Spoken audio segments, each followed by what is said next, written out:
ආදරණීය දුවේ පුතේ අද මෙම වීඩියෝ එක අරගෙන අපේ පන්ති ගැන දැනුවත් කිරීමට නම් නෙවෙයි. මේ වෙද්දි දශකයකට වැඩි කාලයක් මේ උපකාරක පන්ති ශාස්ත්‍රයේ නියැලීලා ඉන්නවා.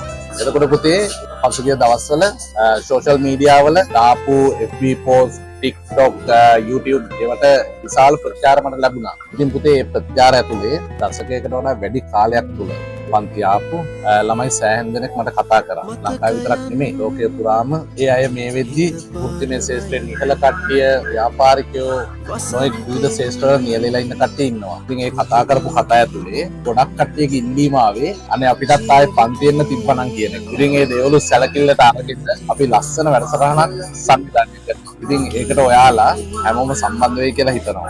අපි අතීතය නැවත මතක් කරමු. පුතේ මේ පල්ලෙහාන් තියෙන WhatsApp නම්බරයට ඔයාගේ නමයි එලෙවල් කරපු අවුරුද්දයි අනිවාර්යෙන් මෙසේජ් එකක් දාන්න. මේ වැඩසටහන සංවිධානය කරන අයියා ඔයාලට කතා වැඩි කාලයක් නැහැ. අපි ළඟදීම හම්බ වෙනවා.